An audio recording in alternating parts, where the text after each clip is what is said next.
Gabriel's point of view. Nagiinat ako habang nakahiga pa rin dito sa kama ko, nang may masanggiang kamay ko. Ang violet na gown na suot ni Ashley kagabi.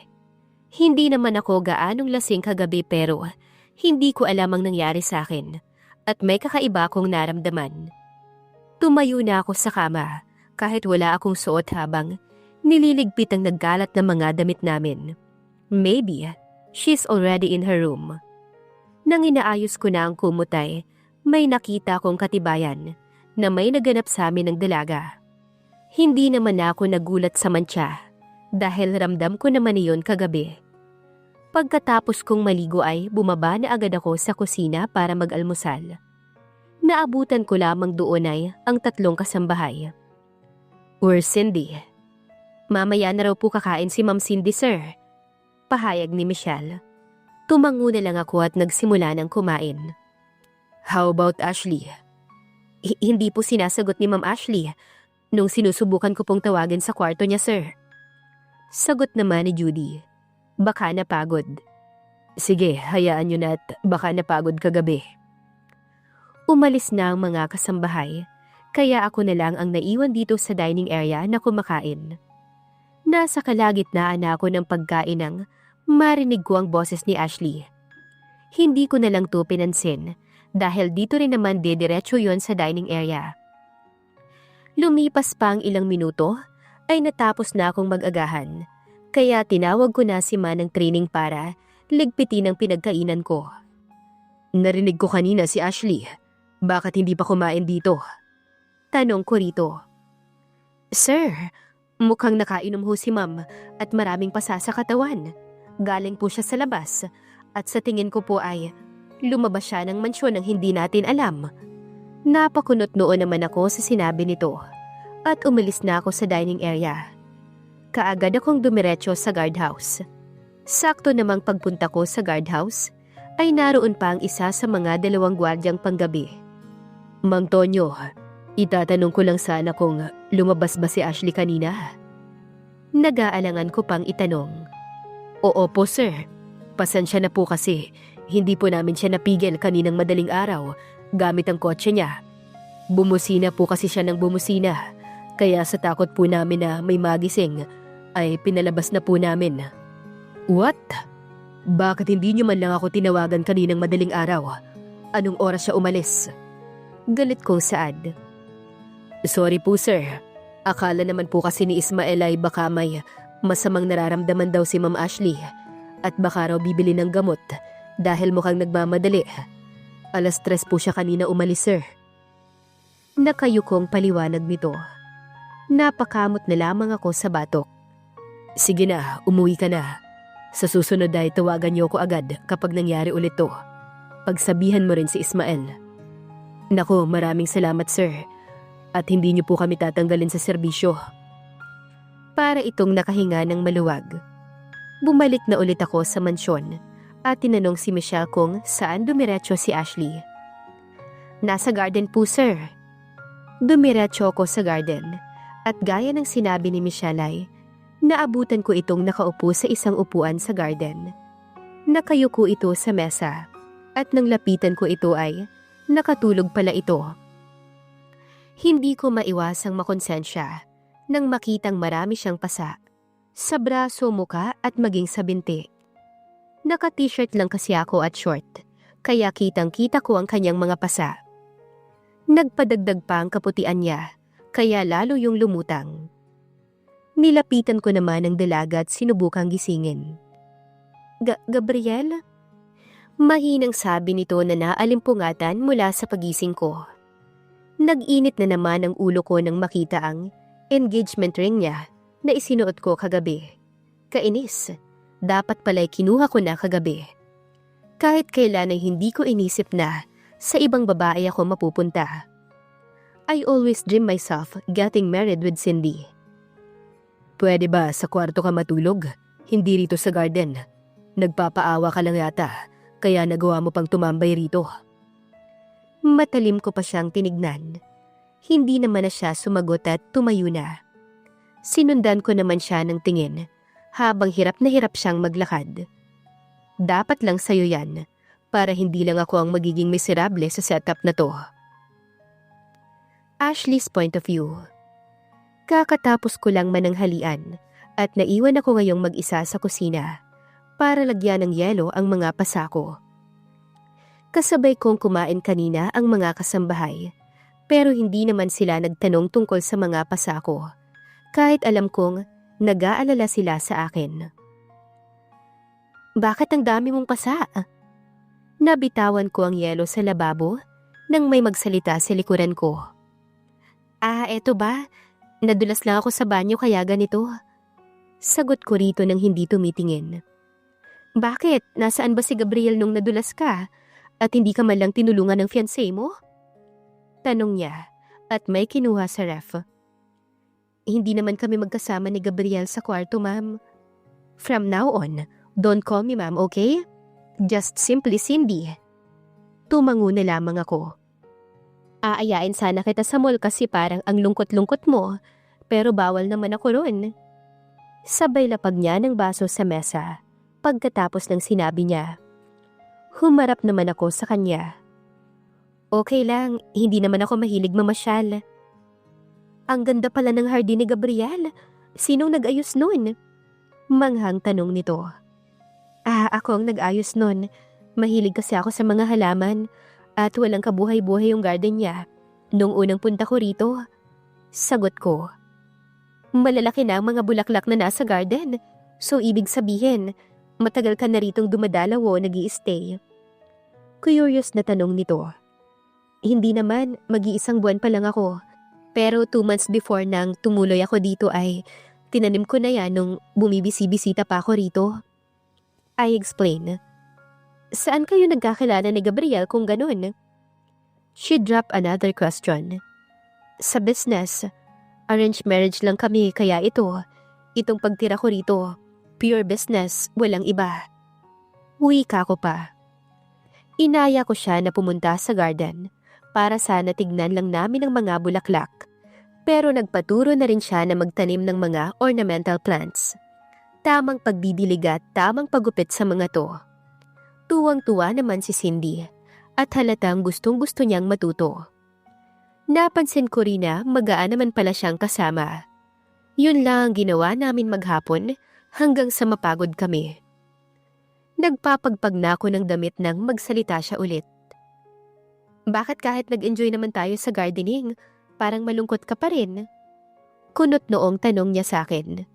Hindi na lang ako umimik, bagkus ay lumapit na lang ako sa kanya. Kahit ano kasing gawin ko at libang, ay hindi mawala sa isipan ko yung ginawa sa akin kagabi ni Gabriel. Pwede bang payakap? Ang bigat-bigat kasi talaga ng pakiramdam ko. Hindi naman ito nagsalita, pero niyakap naman niya ako ng mahigpit. It's okay, Ashley. I'm just here. Tuluyan na akong napaiyak. Parang gusto ko nang umuwi sa amin at yakapin si Mommy. I suddenly missed her. Gabriel's point of view. Nakatanaw lang ako sa glass wall ng bagong office ko, kung saan kitang-kita ko ang iba pang mga gusali at mga sasakyan, nang magring ang cellphone ko na nasa mesa. Naglakad naman ako palapit sa mesa ko para kunin to. It's Cindy. Hello Cindy, kamusta? Sabay upo ko sa swivel chair ko. Seriously, Gabriel? Hindi ka na kasi umuwi, kaya hindi mo man lang alam ang lagay naming mga nakatira rito sa bahay mo. Mataray na sagot nito. Napangiti na lamang ako sa kawalan. I'm sorry. Panay kasi business meetings at gatherings kaya halos hindi na ako umuwi. Half true, half lie. I let my schedule to be busy just to stay away from Ashley. Baka naman pwede kang umuwi muna ngayon. Nilalagnat daw si Ashley. As if I care. Who knows if she's on her great acting again. I'll try. I'm sorry Cindy, another meeting. Binaba ko na ang tawag at napahilamos na lang ako sa mukha ko. Sinabi ko na lang nang may meeting ako para hindi na siya manggulit pa. Mas nasasaktan kasi ako kapag pinagtutulakan niya pa ako lalo kay Ashley. Parang sinasabi niya na rin na wala na akong pag-asa sa kanya. 7 na ako nakauwi at naabutan ko sila Judy na naghahain na sa dining area. Judy, tawagin mo na yung dalawa sa itaas para makakain na. Utos ko rito. Dadalhan ko na lang po ng pagkain si Ma'am Ashley dahil hindi po siya makababa dahil sa lagnat. Si Ma'am Cindy naman po ay hindi pa po umuuwi. Sagot ni Judy. What? Did Cindy tell you kung saan siya nagpunta? Tinignan ko naman sila isa-isa. Ang paalam po ni Mamay, pupunta lang po siya sa coffee shop dyan sa labas ng village, sir. Saad naman ni Manang Trining. Sige po, titignan ko kung naroon siya. Kinuha ko na agad ang susi ng kotse ko at pinaharurot ko na yon papunta sa coffee shop na malapit. Naabutan ko itong sarado na. Kaya nag-ikot ako sa paligid ng coffee shop pero hindi ko pa rin mahanap si Cindy. Naabutan ko itong sarado na kaya nag-ikot ako sa paligid ng coffee shop pero hindi ko pa rin mahanap si Cindy. Iti-text ko na sana siya nang hindi na mabuksan ang cellphone ko. Napahampas na lamang ako sa manibela dahil sa inis.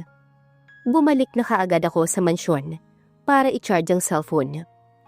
Paglabas ko ng kwarto ko para i-charge ang cellphone ko, ay ang paglabas naman ni Judy galing sa kwarto ni Ashley. Kamusta si Ashley, Judy? Hindi pa rin po bumababa ang lagnat ni Ma'am, sir. Bababa lang po ako sandali para ikuha si Ma'am ng mga gamot. Sa lahat ng kasambahay ko, ay siya talaga yung gustong-gusto kay Ashley. Nang umalis si Judy sa harap ko'y, pumasok na ako sa kwarto ni Ashley. Naabutan ko itong nakabalot ng kumot at may bimpong basa sa noo. Nilapitan ko to at doon ko lang napansin ang panginginig niya. Umupo ako sa tabi niya. Ashley, hindi man lamang ito dumilat. Tinanggal ko ang bimpo sa noo niya at nang hawakan ko ang noo niya, sobrang init niya. Ang taas ng lagnat mo, Ashley. What did you do to yourself? Pinilit ko naman itong gisingin para makakain na at makainom na ng gamot. Nang magising siya'y inalalayan ko siya na makasandal sa headboard ng kama para makakain. Sakto namang bumukas ang pinto habang inihipan ko ang pagkain niya. Sir, ito po yung ointment, mga paracetamol at thermometer. Nilapag ni Judy ang mga dala sa tabi ng lamp. Sige, salamat. Pwede ka nang bumaba. Ako na ang bahala sa kanya. Tumango naman ito at lumabas din kaagad. Nakalimang maliit na subo lang si Ashley ng soup at pagkatapos ay ayaw na nitong kumain. Sige, kung ayaw mo na talaga, inumin mo na to. Kagaya kanina ay pinainom ko rin sa kanya ang gamot dahil hindi na siya halos makagalaw. Ibinigay ko na rin ang baso na may tubig sa kanya at humawak pa ang isa niyang kamay sa kamay kong may hawak na baso. Kaya naramdaman ko ang init ng palad niya. Humiga na ulit ang dalaga pagkatapos habang ako naman ay pinunasan siya ng pawis. Gusto mo bang magpalit ng damit? Basang-basa na ang likod mo, Ashley. Tanong ko rito. Dahan-dahan naman itong tumango. Kinuha ko naman siya ng pamalit sa closet niya. Pagbalik ko sa kama, ay mahimbing na ulit ang tulog niya. Pinunasan ko ang katawan niya ng basa at tuyong pamunas para mapreskuhan naman siya. Ako na rin ang nagpalit ng damit niya at para sa akin ay wala naman ng mali siya dahil may nangyari na sa amin. Inilagay ko ang thermometer sa kilikili niya nang matapos ko siyang linisan. Lumabas na 38 degrees ang temperature niya, kaya nagpasya na lang akong bantayan siya magdamag. Sa unay bala kong sa sofa nilang matulog, pero baka mamaya ay magising siya, kaya sa tabi na lamang niya ako natulog. Ma'am, saan po kayo pupunta? Kabilin-bilinan po ni Sir na huwag muna kayong magagagalaw. Pangaral ni Manang Trining sa akin na naabutan akong nagwawali sa sala. Manang, okay na po ko. 2 araw na po akong magaling. Sabi ko rito habang inaayos ang sintas ng sapatos kong suot. Ma'am, baka kasi mabinat kayo. 'Di ba medyo nahihilo ka pa kahapon at bumabalik-balik pa ang lagnat mo? Usisa niya pa sa akin. Don't worry, Manang. I'm pretty fine. Tumayo na ako at handa nang umalis. Baka po kasi mapagalitan kami ni sir kapag nalaman niyang aalis ka. Ibinilin po kasi sa amin na huwag daw po muna kayong magpapagod. Nag-aalalang sabi niya. Hindi ko alam kung paniniwalaan ko ba yung sinabi niya na ibinilin ako ni Gabriel sa kanila. Manang, syempre, huwag niyong sasabihin kay Gabriel na umalis ako. Isa pa'y babalik din agad ako. Dadalawin ko lang yung kaibigan kong galing Australia. Saglit lang ako. Tumango naman ito at bumalik na sa pagwawalis.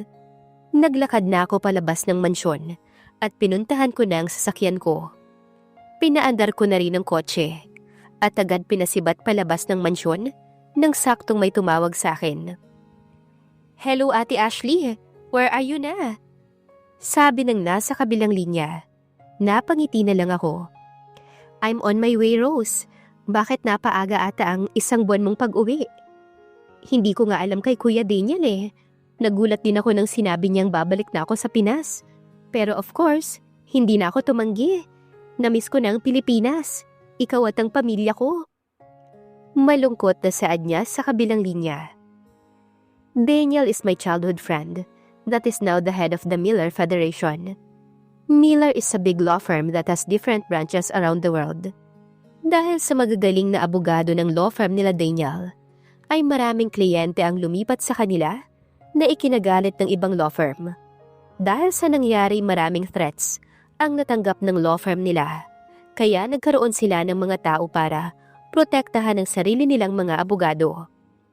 Nung una hindi naman matunog ang mga tao na nangangalaga sa mga abogado nila Daniel.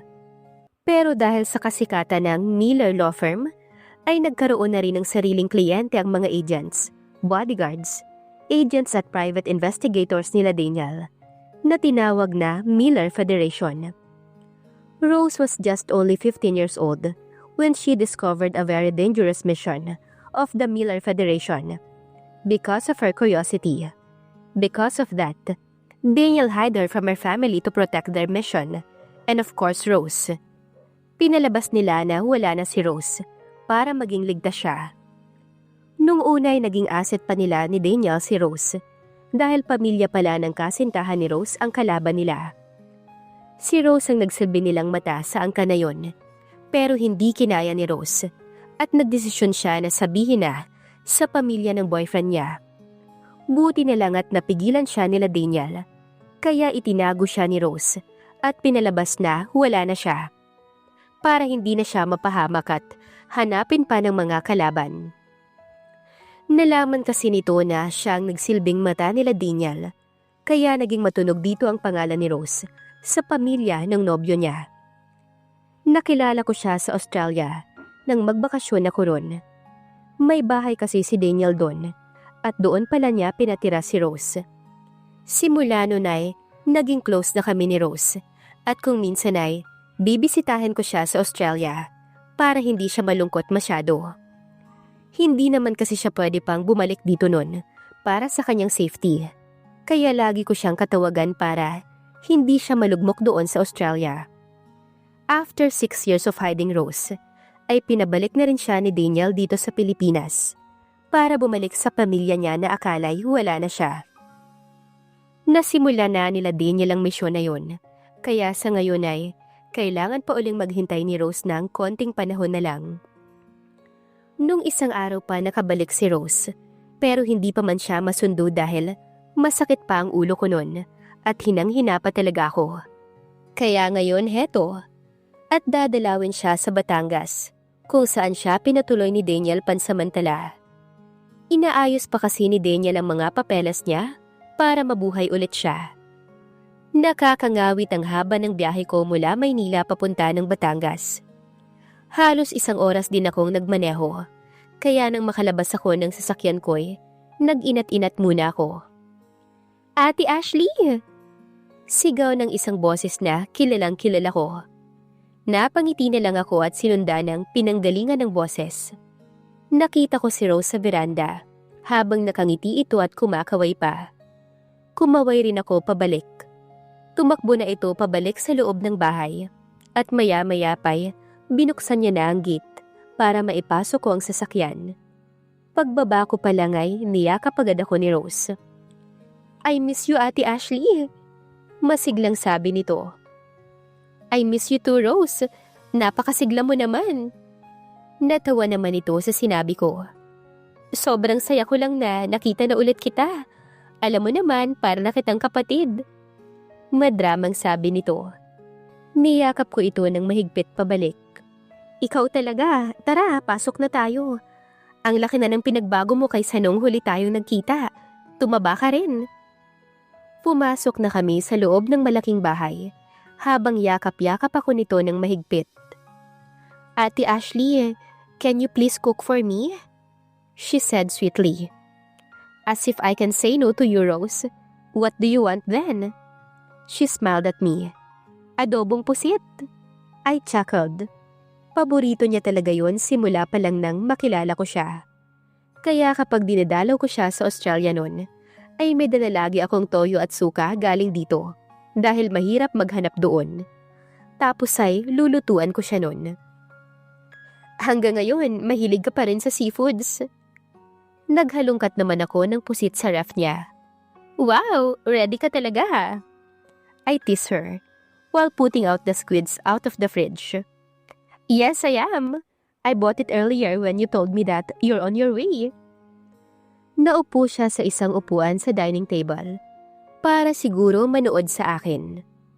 May nabuo na kayang pagtingin si Gabriel kay Ashley? At paano si Cindy?